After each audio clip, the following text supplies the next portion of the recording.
Admiral Krell of the Galactic Dominion stood on the bridge of his flagship, Eternal Conquest gazing at the small blue planet displayed on the view screen.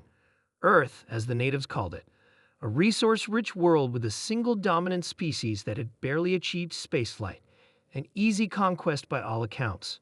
Final reports, Commander? Krell asked, his four eyes narrowing as he studied the tactical display. Commander Vex looked up from her console. Primitive defenses, sir. Nuclear weapons. A handful of orbital satellites. Nothing that can threaten our fleet.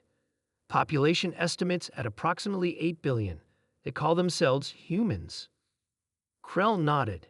The Dominion had conquered hundreds of worlds. This would be no different. Prepare the first wave. Standard procedure. Take out their communication systems, military installations, and government centers. Then the ground forces. Sir, Vex hesitated. Intelligence has flagged something unusual. The humans have been broadcasting a specific message into space for decades. It's directed at any potential extraterrestrial civilizations. Krell waved a dismissive hand. Many species do this when they discover radio waves. Play it for amusement before we begin. The bridge speakers crackled to life, a simple message repeated in hundreds of Earth languages, followed by a series of mathematical sequences, then something that made Krell freeze. Detailed schematics, weapon specifications, and a very clear warning. Lieutenant Reed of the Earth Defense Force sat in the underground command center beneath the Rocky Mountains, watching the alien fleet that had appeared at the edge of their solar system 3 days ago. 73 ships of various sizes holding position just beyond Mars. Any response to our transmissions? General Taylor asked, pacing behind the row of monitoring stations. No, sir, Reed replied. They're just waiting. They've intercepted our signals, we can tell that much. The general nodded grimly. Then they've seen the warning. Now we find out if it works. The warning, as it had come to be known, was humanity's greatest gamble. For over 80 years, since the first confirmed nuclear detonation in 1945, Earth had been broadcasting a very specific message to the stars. Not just greetings of peace and friendship, but something else entirely. A bluff of cosmic proportions. Admiral, Vex's voice had an unusual tremor. These specifications, if accurate, the humans possess weapons technology far beyond their apparent development stage. Krell studied the schematics with growing concern. Antimatter containment systems, quantum destabilizers, planet-cracking bombs that could trigger artificial novas. Impossible, he muttered. Their energy signatures show nothing of this magnitude. The broadcasts claim these weapons are in a dormant state, with automated systems set to activate if their civilization faces extinction. Vex continued. They call it the Dead Hand Protocol. Krell's crest flattened against his skull, a sign of extreme agitation in his species. These specifications, they're too precise.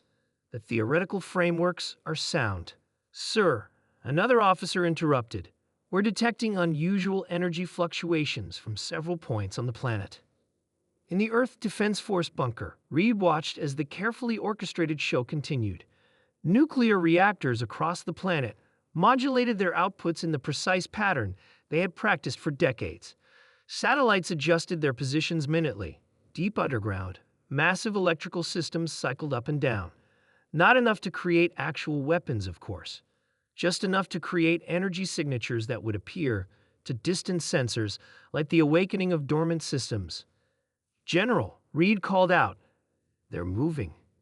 The alien fleet was breaking formation, ships beginning to drift away from Earth. Commander Vex studied the sensor readings. Admiral, the energy signatures match exactly what their broadcast warned about. Systems powering up across the planet. Krell paced the bridge, tail lashing behind him.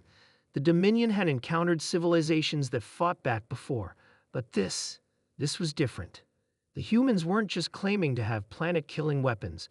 They were claiming to have weapons that could follow the Dominion fleet back to their homeworlds. It has to be a deception, he growled. A pre-industrial society cannot possess quantum entanglement weapons. Sir, Vex said quietly, we can't take that risk, not with these readings. Krell stared at the harmless-looking blue planet. His career, his reputation in the Dominion, all weighed against the possibility that this primitive species had somehow developed weapons that could threaten not just his fleet but the Dominion itself. "Send the message," he finally ordered. "We acknowledge their territorial sovereignty and withdraw." The bridge fell silent. Never in recorded history had a Dominion invasion fleet retreated. 3 weeks after the alien fleet disappeared back into deep space, Reed sat in a quiet bar with General Taylor, watching a baseball game. The world still didn't know how close they had come to invasion. Only a few hundred people knew the truth. "They'll be back, won't they?" Reed asked. Once they realize it was all bluff, Taylor sipped his beer. "Maybe, but they'll tell others what they found. And the next potential invaders will have the same question. What if it's not a bluff?" "How long can we keep this up?" Reed wondered. "Long enough, I hope," Taylor replied. "Long enough for the bluff to become the truth." Outside, humanity continued its march forward. Research labs around the world worked on technologies that most believed were purely theoretical. Someday, perhaps, the warning would no longer be a bluff. But until then, the message continued to broadcast outward to the stars. Asterisk Earth is not to be trifled with. We stand ready to defend ourselves at any cost, asterisk. And somewhere in deep space, Admiral Krell filed his report to the Dominion Council. Asterisk Earth classification, extremely dangerous. Approach with caution. Invasion not recommended, asterisk.